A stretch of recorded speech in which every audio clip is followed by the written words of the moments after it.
Walking street ಈ ಕಡೆ ಒಂದು ಗೇಮ್ ಐತೆ ನೋಡಿ, ಹೊಡೆದಾಕೋದ್ರೆ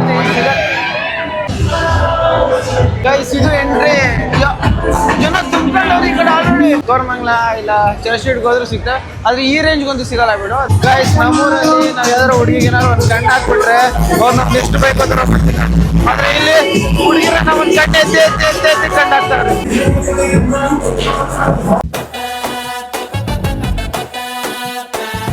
ಇನ್ನು ಇವಾಗ ಈ ನೈಟ್ ಲೈಫ್ ಎಕ್ಸ್ಪ್ಲೋರ್ ಮಾಡೋಣ ಅಂತ ಯಾರಿಗೂ ಹೇಳಿದ್ರು ಹೊರಗಡೆ ಬಂದು ಎಕ್ಸ್ಪ್ಲೋರ್ ಮಾಡೋಕ್ಕೆ ಏನು ಇಲ್ಲ. ಇಲ್ಲಿ ಗೋವಾದಲ್ಲಿ ಹೆಂಗೆ ರೌಂಡ್ ಆಗ್ತಾ ಏನೋ ಎಲ್ಲೋ ಹಂಗೆ ರೌಂಡ್ ಆಗ್ತಾ ಏನೇ ಅನಿಸ್ತಿದೆ. ಆದರೆ ಇಲ್ಲಿ ಸಮುದ್ರಕ್ಕೆ ಸ್ವಲ್ಪ ಹತ್ತಿರ ಇದ್ದೀನಿ, ಹತ್ತಿರದಲ್ಲೇ ಸ್ವಲ್ಪ ಸ್ಟಾಲ್ಗಳವೆ, ಕುತ್ಕೊಳಕ್ಕೆ ಫ್ರೀ ಜಾಗಗಳವೆ, ಇಲ್ಲ ಇವ್ರದ್ದೇ ಪ್ರೈವೇಟ್ ಐಟಮ್ಸ್ಗಳಿರ್ಬೋದೇನೋ ಕುತ್ಕೊಳಕ್ಕೆ. ಅಷ್ಟೊಂದು ಸ್ವಲ್ಪ ಅನಿಸ್ತು. ಅದು ಬಿಟ್ಟರೆ ನೈಟ್ ಲೈಫ್ ಏನೇನೋ ಎಕ್ಸ್ಪೆಕ್ಟ್ ಮಾಡ್ಕೊಂಡ್ರೆ ಏನು ಸಿಗಲ್ಲ. ಇಲ್ಲ ಸಿಗ್ತವೆ, ಅದಕ್ಕೆ ಸ್ವಲ್ಪ ಆ ಕಡೆ ಸುತ್ತಾಗ್ಬಿಟ್ಟು ಗಮನ ಅಲ್ಲಿರ್ಬೇಕು. ನನ್ನ ಗಮನ ಅದ್ರ ಬಗ್ಗೆ ಏನಿಲ್ಲ. ಇಲ್ಲ ಗಮನ ಸ್ವಲ್ಪ ಗ್ರೋತ್ ಬಗ್ಗೆ ಇದೆ. ಅದಕ್ಕೆ ಎಲ್ಲ ಯಾವುದು ಸ್ವಲ್ಪ ಇಂಟ್ರೆಸ್ಟಿಂಗ್ ಅಂತ ಅನಿಸ್ತಿಲ್ಲ ನನಗೆ. ಇನ್ನು ನೈಟ್ ಲೈಫಿಗೆ ನೀವೇನು ಬರ್ತೀರಾ ಅಂದರೆ ನಿಮ್ಮ ಹೋಟ್ಲ್ ಹತ್ರನೇ ಕಾಯ್ತಾ ಇರ್ತಾರೆ. ನೀವು ಇಲ್ಲಿವರೆಗೂ ಬರೋದೇನು ಬೇಕಾಗಿಲ್ಲ. ಮತ್ತು ಈ ಕಡೆ ಎಣ್ಣೆ ಚೀಪಾಗಿ ಏನು ಸಿಗಲ್ಲ, ಇರೋ ರೇಟ್ಗೆ ಸ್ವಲ್ಪ ಜಾಸ್ತಿ ರೇಟ್ಗೆ ಸಿಗ್ತದೆ. ಎಲ್ಲ ಬಾತ್ಗಳಿರ್ತವೆ. ಇಂಡಿಯಾಗಿಂತ 3x ವ್ಯಾಲ್ಯೂ ಅಲ್ವಾ, ಸ್ವಲ್ಪ ಜಾಸ್ತಿನೇ ಖರ್ಚು ಮಾಡಬೇಕು. ಈ ಕಡೆ ಬಂದರೆ ಖರ್ಚು ಮಾಡೋಕ್ಕೆ ಅಂತಲೇ ಬನ್ನಿ. ಸೊ ನಾನು ಕಂಪೇರ್ ಮಾಡಿದ್ರೆ ಏನಿಲ್ಲ ಗೈಸ್. ನಮ್ಮೂರಲ್ಲಿ ಕಂಟ್ರಿಲಿರೋ ಗೋವಾಗೆ ಹೋದರೆ ಯಾವ ಥರ ಖರ್ಚು ಮಾಡ್ತೀವೋ ಅದನ್ನ ಇದಕ್ಕೆ ಕಂಪೇರ್ ಮಾಡಿದ್ರೆ ಗೋವಾದಲ್ಲಿ ಸ್ವಲ್ಪ ಕಮ್ಮಿ ಖರ್ಚು ಮಾಡಿ ಬದುಕೋಬೋದು ಅಂತ ಅನಿಸ್ತೈತಿ. ಈ ಕಡೆ ಸ್ವಲ್ಪ ಜಾಸ್ತಿ ಖರ್ಚು ಮಾಡೋಕ್ಕೆ ಕಾಸು ತಗೊಂಡು ಬರಬೇಕು. That's all night life. Night ಲೈಫಲ್ಲಿ ಸ್ಟಾಲ್ಗಳು ತೋರಿಸ್ತೀನಿ ಬನ್ನಿ. ಯಾವ ಬರ್ಡು ಅಂತ ಗೊತ್ತಿಲ್ಲ. ಇದು ಇಲ್ಲ ಬಾತ್ಕೊಳ್ಳಿ ಮರಿ ಇರಬೇಕು. ಇದು ಬಾತ್ ಮತ್ತು ಈಗ ಸಾಸೇಜ್ಗಳು ಸಿಗ್ತವೆ, ನಾನ್ ವೆಜ್ಗಳು. ಸ್ವಲ್ಪ ಪ್ರಿಟಿಯಾಗಿ ಕಾಣಿಸ್ತೈತೆ. ಆದರೆ ಪ್ರಾಬ್ಲಮ್ ಏನು ಗೊತ್ತಾ, ನನ್ನ ಹತ್ರ ಒಂದು ಬಾತ್ ಕೂಡ ಇಲ್ಲ, ಕರೆನ್ಸಿ ಇಲ್ಲ, ಎಲ್ಲ ನಮ್ಮ ಅಮ್ಮನ ಹತ್ರ ಅಕೌಂಟಲ್ಲೇ ಐತೆ. ನಾನು ಇವಾಗ ನನ್ನ ಹತ್ರ ಲೆಕ್ಕಕ್ಕೆ ಕಂಪೇರ್ ಮಾಡಿ ಒಂದು ಲೆಕ್ಕಕ್ಕೆ ಹೇಳಬೇಕು ಅಂದರೆ ನನ್ನ ಹತ್ರ ₹1 ಕೂಡ ಇಲ್ಲ. ಸುಮ್ಮನೆ ಹಿಂಗೆ ರೌಂಡ್ ಹಾಕಿ ಅಂತ ಬಂದಿದ್ದೀನಿ.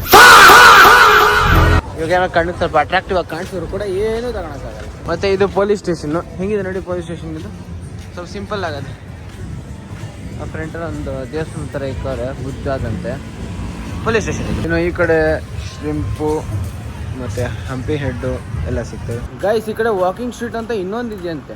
ಅಲ್ಲಿ ಟ್ರಾವೆಲ್ ಮಾಡೋದಕ್ಕೆ ಟ್ಯಾಕ್ಸಿ ಬುಕ್ ಮಾಡೋಕ್ಕಾಗಲ್ಲ, ಜಾಸ್ತಿ ಆಗಿಬಿಡುತ್ತೆ. ಈ ಕಡೆ ಲೋಕಲ್ ಟ್ರಾವೆಲಿಂಗ್ ಥರ ಟುಕ್ ಅಂತ ಒಂದಿದೆ, ಆಟೋ ಥರ.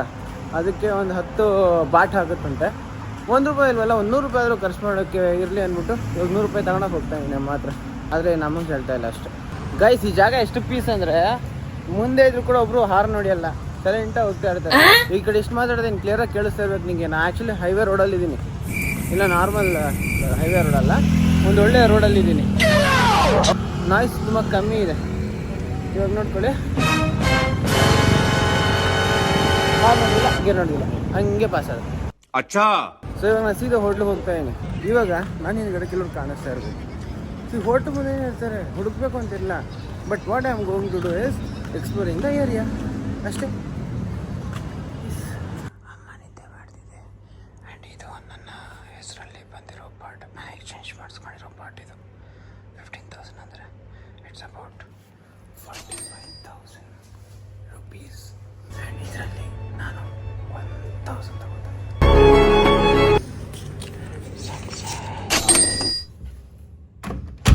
ಸೈಲೆಂಟಾಗಿ ಇನ್ನೂ ಬಂದಿದ್ದೀನಿ. ಆ್ಯಕ್ಚುಲಿ ಆ ಜಾಗದಲ್ಲಿ ಸ್ವಲ್ಪ ನಾಯ್ಸ್ ಇರುತ್ತೆ, ಮೈಕ್ ಬೇಕಾಗುತ್ತೆ. ತಡೆ.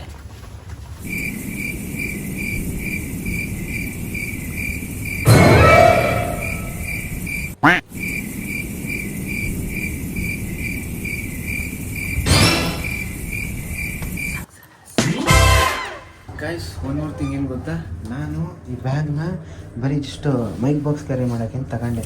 ಆದರೆ ಇದರಲ್ಲಿ ಇನ್ನೂ ಒಂದು 100 ಬಾಟ್ ಅದೇ.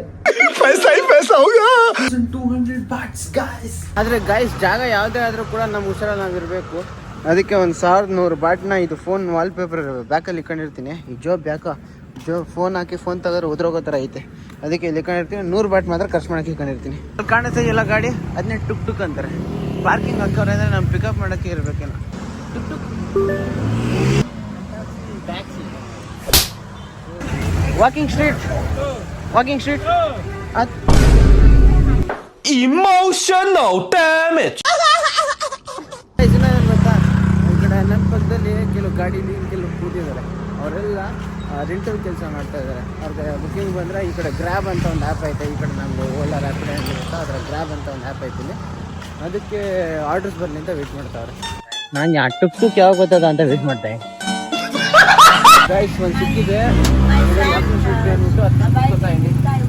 ನೋಡಿ. ಎಲ್ಲ ಕ್ಲೋಸಿಂಗ್ ಟೈಮ್ ಆಗೈತೆ, ಕ್ಲೋಸ್ ಆಗ್ಬಿಟ್ಟೈತೆ. ನಾ ಇದನ್ನ ವಾಕಿಂಗ್ ಸ್ಟ್ರೀಟ್ ಅನ್ಕೊಂಡಿದ್ದೆ. ಬ್ಯಾಸ್ಕೆಟ್ ಇಸ್ಕೊಂತಾರೆ, ಕೈಯಲ್ಲಿ ಕೊಡ್ತಾ ಇದ್ದಾರೆ. ಗೈಸ್ ಇದೆ ನೋಡಿ ವಾಕಿಂಗ್ ಸ್ಟ್ರೀಟ್ ಅಂತ. ಇಲ್ಲಿಗೆ ಬರೋದಕ್ಕೆ 10 ಬಾಟ್ ಇಸ್ಕೊಂಡ್ರು. ಇದರ ಲೆಕ್ಕಕ್ಕೆ 30 ರೂಪಾಯಿ. ಎಷ್ಟು ವಾಕಿಂಗ್ ಸ್ಟ್ರೀಟ್ ಈ ಕಡೆಯಿಂದ ಸ್ಟಾರ್ಟ್ ಆಯಿತು. ನನ್ನ ಮೈಕ್ ಈ ಕಡೆಯಿಂದ ಆನ್ ಆಯಿತು. ಕಮಾನ್ ಗೈಸ್, ಲೆಟ್ಸ್ ಎಕ್ಸ್ಪ್ಲೋರ್. ಏನೋ ಈ ಕಡೆ ಪಬ್ಗಳವೆ, ಡ್ಯಾನ್ಸ್ ಆಡ್ತಾ ಇದ್ದಾರೆ ಬ್ಯಾಕ್ಗ್ರೌಂಡಲ್ಲಿ. ಪೀಸ್ ಆಗೈತೆ ಜಾಗ ಇದು. ನಾಮ ನೋಡ್ರೆ ಪೀಸ್ ಮಾಡ್ತಾರೆ. ಗೈಸ್ ಈ ಕಡೆ ಒಂದು ಗೇಮ್ ಐತೆ ನೋಡಿ, ಅದು ಹೊಡೆದ್ರೆ ಹುಡುಗಿ ಕೆಳ ಬಿದ್ದೋಗುವಂಥದ್ದು. ಚೆನ್ನಾಗೈತಲ್ಲ ಗೇಮ್ ಅದು. ಗೈಸ್ ಇವ್ರಿಗೆ ಹೊಡೆದಾಕೋದ್ರಿಂದ ಏನು ಸಿಗಲ್ಲ ಇವ್ರಿಗೆ ಸ್ಯಾಟಿಸ್ಫ್ಯಾಕ್ಷನ್ ಸಿಗ್ತದೆ. ಆ ಸ್ಯಾಟಿಸ್ಫ್ಯಾಕ್ಷನ್ಗೋಸ್ಕರ ಆಟಾಡ್ತಾ ಇರೋದು ಇದು. ಗೈಸ್ ಗೋವಾದಲ್ಲಿ ಟಿಟೋಸ್ ಲೇನ್ ಇದೆ ಗೊತ್ತಾ, ಆ ಕಡೆ ಬರೀ ಪಬ್ಗಳೇ ಇರ್ತವೆ ಮತ್ತು ಈ ಥರ ಸೀನ್ಗಳು ನಡೀತಾ ಇರ್ತವೆ. ಆ್ಯಂಡ್ ಅದಕ್ಕಿಂತ ಸ್ವಲ್ಪ ಪ್ಲಸ್ ಅನ್ಸ್ಬಿಡ್ತು ಈ ಜಾಗ ನೋಡಿದಾಗ. ಸ್ವಲ್ಪ ದೊಡ್ಡದಾಗದೆ. ಆ ಟಿಟೋಸ್ ಸ್ವಲ್ಪ ಚಿಕ್ಕದಾಗಿತ್ತು, ಅದರ ಶಾಪ್ಗಳು ಪಬ್ಗಳೆಲ್ಲ ಸ್ವಲ್ಪ ಚಿಕ್ಕದಾಗೆ ಕಾಣಿಸ್ತಾ ಇದ್ವು. ಇದು ಸ್ವಲ್ಪ ದೊಡ್ಡದಾಗದೆ, ರೋಡೇ ಎಷ್ಟು ದೊಡ್ಡದಾಗದೆ.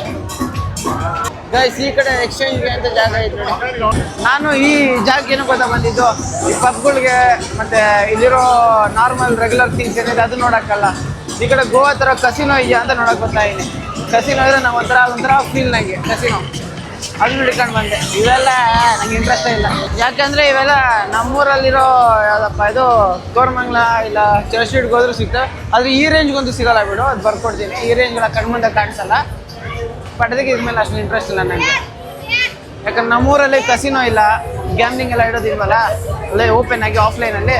ಅದಕ್ಕೆ ಅದ್ರ ಬಗ್ಗೆ ಫೋಕಸ್ ಜಾಸ್ತಿ ಆಗ್ತೈತೆ. Guys going inside up guys. ಈ ಕಡೆ ಸೆಕ್ಯೂರಿಟಿಲಿ ಇಂಡಿಯನ್ ಸಿಂಬಲ್ ಐತೆ ಈ ಕಡೆ. Nice guys. ಇದು ಯಾವ್ದು ಗೈಸ್ ಇದು? ಗೈಸ್ ಇದು ಎಂಟ್ರಿ. ಜನ ತುಂಬ್ಕೊಂಡು ಹೋಗಿ ಈ ಕಡೆ ಆಲ್ರೆಡಿ. ದೂರದಿಂದ ನೋಡಕ್ಕೆ ಇಲ್ಲ.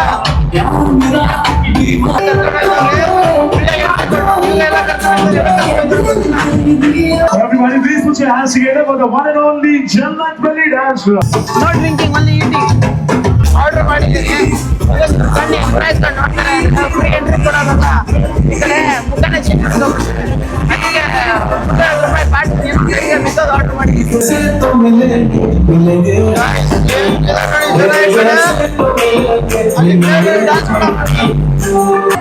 ಗೈಸ್ ನಮ್ಮೂರಲ್ಲಿ ನಾವು ಯಾವ್ದಾರು ಹುಡುಗಿಗೆ ಏನಾದ್ರು ಒಂದು ಗಂಡ ಹಾಕ್ಬಿಟ್ರೆ ಅವ್ರು ನಮ್ಗೆ ಎಷ್ಟು ಬೇಕು ಅಂತ ಮಾಡ್ತೀನಿ. ಆದರೆ ಇಲ್ಲಿ ಹುಡುಗಿರ ಒಂದು ಗಂಟೆ ಎತ್ತಿ ಕಂಡು ಹಾಕ್ತಾರೆ. ನಾನು ಈ ಜಾಗದಲ್ಲಿ ಹೆಂಗ್ ಗೊತ್ತು ಅಂತ ಯೋಚನೆ ಮಾಡ್ತಾ ಇರ್ಬೋದು. ಇಲ್ಲಿ ಕನ್ನಡದವರು ಸಿಕ್ಕಿದ್ದಾರೆ, ಅವರೇ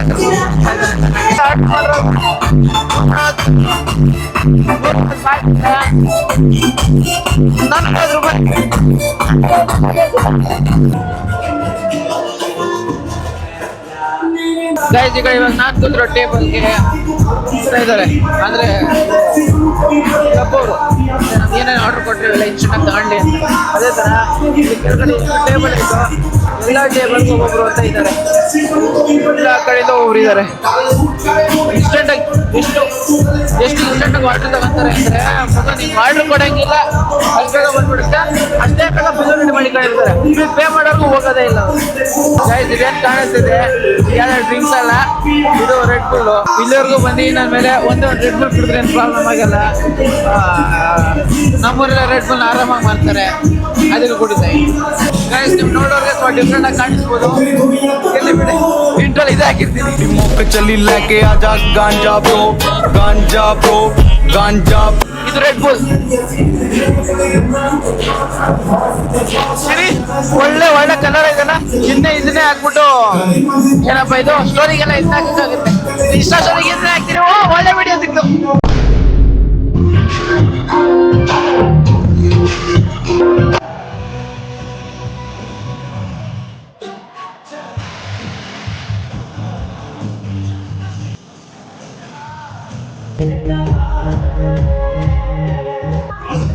Bye. ಥೈಲ್ಯಾಂಡ್ ಬ್ಯಾಂಕಾಕಲ್ಲಿ ಇಂಡಿಯಾದವ್ರು ತುಂಬ್ಕೊಂಡವ್ರು ಗೈಸ್ ಇಲ್ಲಿ ಇಂಡಿಯಾದವರು ಎಲ್ಲ ಕಾಸು ಇಲ್ಲ ಬಂದಿದ್ದವರು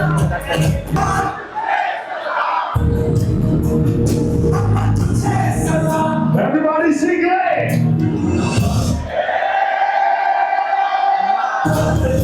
Awesome,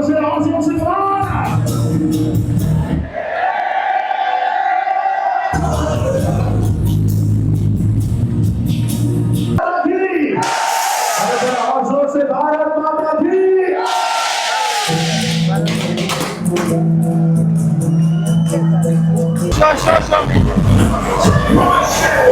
ಗೈಸ್ ನೀವು ನಮ್ಮವರಾಗಿ ಸಬ್ಸ್ಕ್ರೈಬ್ ಮಾಡಕ್ಕೆ ಯೋಚನೆ ಮಾಡ್ತಾರೆ ಈ ಕಡೆ ಥೈಲ್ಯಾಂಡ್ ಬಂದು ಇವ್ರ ಹತ್ರ ಸಬ್ಸ್ಕ್ರೈಬ್ ಮಾಡಿಸ್ತಾ ಇದ್ದೀನಿ ಸಬ್ಸ್ಕ್ರೈಬ್ ಮಾಡಿ ಥ್ಯಾಂಕ್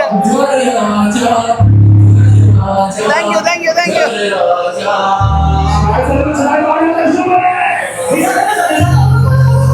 ಆಮೇಲೆ ಟಿಪ್ಸ್ ಕೇಳ್ತಾರೆ ನಾವು ಗೊತ್ತಿಲ್ಲ ಫೈನಲಿ ಗೈಸ್ ಯಾಕೋ ಜಾಸ್ತಿ ಹೊತ್ತಾಯ್ತು ಅನಿಸ್ತು ಹೋಗ್ತಾ ಇದ್ದೀನಿ ಗೈಸ್ ಗೋವಾದಲ್ಲೂ ಕಸಿನೋಗೆ ಹೋಗಿದ್ದೀನಿ ಅಲ್ಲಿ ಟಾಪ್ ಫ್ಲೋರಲ್ಲಿ ಒಂಥರ ಇದೇ ಥರ ಡಿಸ್ಕೋ ಎಲ್ಲ ನಡೀತಾ ಇತ್ತು ಅಲ್ಲೂ ಕೂಡ ಇರಲಿಲ್ಲ ಅಷ್ಟು ಜನ ಇಲ್ಲಿದ್ದಾರೆ ಮತ್ತು ಇನ್ನೊಂದೇನು ಗೊತ್ತಾ ಹಾಂ ನಾನೇ ಆಯ್ಕೊಂಡು ಸುಮ್ಮನೆ ಹೋಗಿದ್ದೀನಲ್ಲ ಅಂತ ಒಂದು 145 ಬಾಟ್ದು ಪಾಪ್ಕಾರ್ನ್ ತಗೊಂಡೆ ಹೋಗ್ಲಿ ಬಿಡು ಅಂತ 5 ರೂಪಾಯಿ ಟಿಪ್ಸು ಕೊಟ್ಟೆ ಬಟ್ ಇವಾಗ ನಾನು ಆಯ್ಕೊಂಡಲ್ಲ ಇರೋ ಕಮ್ಮಿ ಕಾಸಲ್ಲಿ ತಿಂತಾ ಇನ್ನಲ್ಲಿ ಅಲ್ಲಿ ಸರ್ವಿಸ್ ಮಾಡ್ತಾರಲ್ಲ ಅವ್ರು ಎಕ್ಸ್ಟ್ರಾ ಕೇಳ್ತಾರೆ ಹೋಗ್ಬೇಕಾದ್ರೆ ಇನ್ಯಾರು ಕೊಡು ಅಂತ ಅದು ಎಲ್ಲಿ ತಗೊಂಡ ನಾನು ಹಂಗೆ ಗೊತ್ತೆ ಈ ಕಡೆ ಎಲ್ಲ ಚೆನ್ನಾಗಿ ಡ್ರಾಯಿಂಗ್ ಮಾಡೋರು ವಾಶ್ರೂಮಲ್ಲಿ ಹಂಗೆ ಏನೇನೋ ಕೇಳ್ದವ್ರಿಗೂ ಅರ್ಥ ಆಗ್ತಾಯಿಲ್ಲ ಇವರು ಎಂಟ್ರಿಯಲ್ಲಿ ಕೂತ್ಕೊಂಡ್ರು guards anyways it was a nice experience 5 ಗಂಟೆಗೆ ಇಲ್ಲೆಲ್ಲ ಮುಚ್ಚೋಗುತ್ತೆ and we are going back to my hotel on the way ಇನ್ನೇನು ಕಾಣಿಸ್ತಿಲ್ಲ ಹಂಗೆ ನೋಡ್ಕೊಂಡು ಹೋಗೋಣ ಅಂತ ಆ್ಯಂಡ್ ನಿಮಗೆ ಕಾಣಿಸ್ತಿರೋದು ನಾನು ನೋಡಲ್ಲ ನಿಮಗೆ ಕಾಣಿಸ್ಲಿ ಅಂತ ತೋರಿಸ್ತೀನಿ ಅಷ್ಟೇ ಸೊ ಗೈಸ್ ಫೈನಲಿ ಇಲ್ಲಿಗೆ ನನ್ನ ಈ ವಾಕಿಂಗ್ ಸ್ಟ್ರೀಟ್ನ ಜರ್ನಿ ಮುಗಿದಿದೆ ಸೊ ಈ ಕಡೆಯಿಂದ ತಮ್ಮೇಲ್ಗೂ ಒಂದು ಪಿಕ್ಚರ್ ಆಗುತ್ತೆ ನಿಮ್ಗೆ ಹೇಳೋಕ್ಕೂ ಒಂದು ಸೀನ್ ಆಗುತ್ತೆ ಅಂತ ಹೇಳ್ಕೊಂಡು ರೆಕಾರ್ಡ್ ಮಾಡ್ತಾ ಇದ್ದೀನಿ ದಿಸ್ ಈಸ್ ವಾಕಿಂಗ್ ಸ್ಟ್ರೀಟ್ ನಾನು ತುಂಬ ಮುಂದಕ್ಕೇನು ಹೋಗಿಲ್ಲ ಅರ್ಧಕ್ಕೆ ಹೋದೆ ಗೊತ್ತಾಯಿತು ರಿಟರ್ನ್ ಬರ್ತಾ ಇದ್ದೀನಿ ಇನ್ನೇನಾಯ್ತೋ ಗೊತ್ತಿಲ್ಲ ಮುಂದೆ ನೋಡಬೇಕು ಗೈಸ್ ಇವಾಗ ನಾನು ಬೀಚ್ ರೋಡ್ ಹತ್ರ ಇದ್ದೀನಿ ಆ ಕಡೆ ಒಂದು ಮಸಾಜ್ ಸೆಂಟ್ರ್ ಐತೆ ಗೊತ್ತಾ ಆ್ಯಂಡ್ ಆ ಮಸಾಜ್ ಸೆಂಟ್ರ್ ಹೆಸರೇನು ಅಂತ ನೋಡಿದ್ರೆ ಇವಾಗ ನಾನು ನಗುನೇ ಬಂದ್ಬಿಡ್ತು ನಿಮ್ಗೆ ಏನಾದರೂ ನಗು ಬರ್ತದೆ ಇಲ್ಲ ಓದಿ ಹೇಳಿ ನೋಡಿ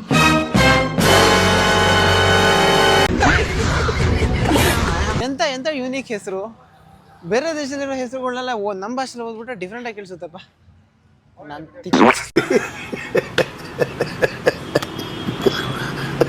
guys honestly speaking about the business ನನಗೆ ಇದ್ರ ಬಗ್ಗೆ ಮಾತಾಡೋ ಯಾವ ರೈಟ್ಸು ಇಲ್ಲ ಆಯಿತಾ ಯಾವ ಕೆಲಸದ ಬಗ್ಗೆ ಈ ದೇಶದ ಗೌರ್ಮೆಂಟೇ ಮಾತಾಡ್ತಾ ಇಲ್ಲ ಅದ್ರ ಬಗ್ಗೆ ನಾನು ಮಾತಾಡಿ ವೇಸ್ಟು ನನ್ನ ಪಾಯಿಂಟ್ ಆಫ್ ವ್ಯೂ ನೋಡೋಕೆ ಹೋದರೆ ತುಂಬ ಕೆಲಸಗಳವೆ ಆದರೆ ಇದೇ ಒಂದು ಕೆಲಸ ಅಂತ ಫ್ರೀ ಬಿಟ್ಟಿದ್ದಕ್ಕೆ ಎಷ್ಟು ಜನ ತುಂಬ್ಕೊಂಡ್ಬಿಟ್ಟಿದ್ದಾರೆ ಅಂದರೆ ಅಷ್ಟು ಜನ ತುಂಬ್ಕೊಂಡ್ಬಿಟ್ಟಿದ್ದಾರೆ ಸ್ವಲ್ಪ ಯಾವುದನ್ನು ಲೀನಿಯೆಂಟಾಗಿ ಬಿಡಬಾರ್ದು ಯಾವುದೋ ಒಂದು ಸ್ವಲ್ಪ ಕೆಲಸ ಫ್ರೀಯಾಗಿ ಆಗುತ್ತೆ ಅಂದರೆ ಅದಕ್ಕೆ ಹೆವಿ ಜನ ಬಂದುಬಿಡ್ತಾರೆ ಅಂತ ಇವಾಗ ಗೊತ್ತಾಯಿತು ಮತ್ತು ಇನ್ನೂ ನನಗೇನು ಅರ್ಥ ಆಯಿತು ಅಂದರೆ ನಮ್ಮ ಹತ್ರ ಯಾವಾಗ ಕಾಸಿರುತ್ತೋ ನಮ್ಮ ಮೈಂಡ್ ನಮ್ಮ ಕಂಟ್ರೋಲ್ ಇರಲ್ಲ ಯಾವಾಗ ಕಾಸು ಕಮ್ಮಿ ಇರುತ್ತೋ ಆವಾಗ ಯಾಕೆ ಅನಿಸುತ್ತೆ ಯಾವಾಗ ಕಾಸು ಜಾಸ್ತಿ ಇರುತ್ತೋ ಆವಾಗ ಯಾಕಿಲ್ಲ ಅನಿಸುತ್ತೆ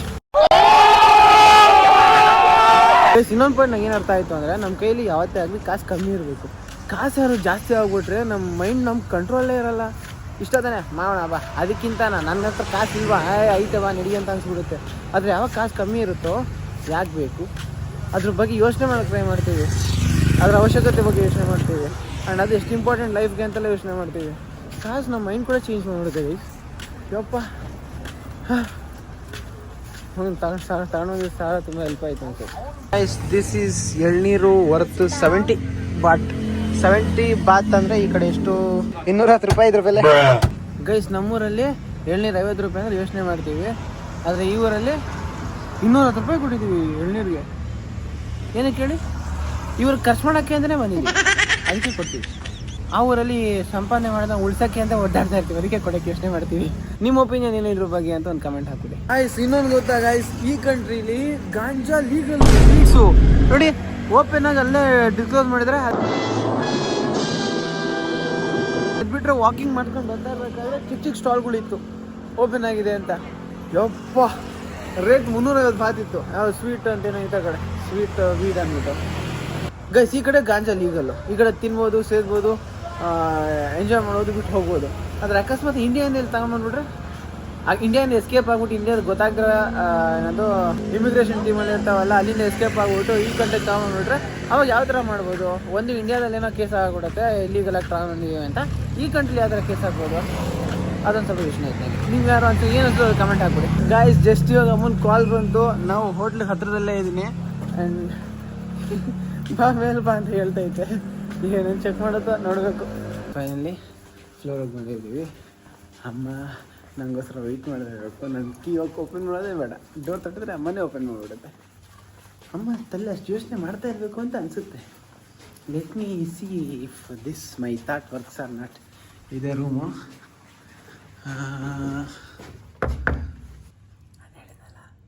ನಾನು ಹೇಳಿದ್ನಲ್ಲ ಅಮ್ಮ ನೋಡ್ತಾ ಇತ್ತು ಅನ್ಸುತ್ತೆ.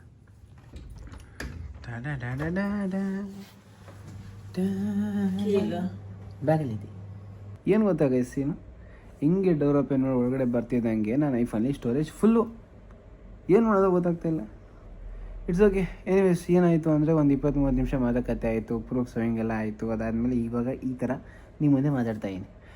ವಿಡಿಯೋ ಇಷ್ಟ ಆಗಿರೋ ಒಂದು ಲೈಕು, ಕಮೆಂಟ್, ಸಬ್ಸ್ಕ್ರೈಬ್ ಮಾಡಿ. ಮತ್ತು ನನ್ನ ಪಾಯಿಂಟ್ ಆಫ್ ವ್ಯೂ ನನ್ನದೇ ಆಗಿರುತ್ತೆ. ನಾನು ಈ ದೇಶದ ಬಗ್ಗೆ ಜಡ್ಜ್ ಮಾಡೋಕ್ಕೆ ಹೋಗಲ್ಲ, ಯಾಕಂದರೆ ನಾನು ಬೆಳೆದಿರೋ ದೇಶ ಬೇರೆ, ಇದು ಬೆಳೆದು ಬಂದಿರೋ ದೇಶ ಬೇರೆ. ನನ್ನ ಪಾಯಿಂಟ್ ಆಫ್ ವ್ಯೂ ಇದಕ್ಕೆ ಸೂಟ್ ಆಗಲ್ಲ ಅಂತ ಅನಿಸುತ್ತೆ. ಗೌರ್ಮೆಂಟ್ ಲೀಗಲೈಸ್ ಮಾಡಿದ್ರೆ ನಾನು ಏನು ಮಾತಾಡೋಕ್ಕಾಗುತ್ತೆ? ಫೈನ್. ಆ್ಯಂಡ್ ನೀವು ನಿಮ್ಮ ಥಾಟ್ಸ್ನ ಒಂದು ಸತಿ ಕಮೆಂಟ್ ಹಾಕ್ಬಿಡಿ. ವಿಡಿಯೋ ಹೇಗೆ ಅನಿಸ್ತು ಅಂತ ಒಂದು ಕಮೆಂಟ್ ಹಾಕ್ಬಿಡಿ. ಸೊ ಅಷ್ಟೇ ಗೈಸ್, ನೆಕ್ಸ್ಟ್ ಸಿಗೋವರೆಗೂ ಹೇಳೋಕ್ಕಾಗೋದಿಷ್ಟೇ. ಸೊ ಅಷ್ಟೇ ವಿಷಯ. ಪೀಸ್. ಮತ್ತೆ ಸಿಗೋಣ.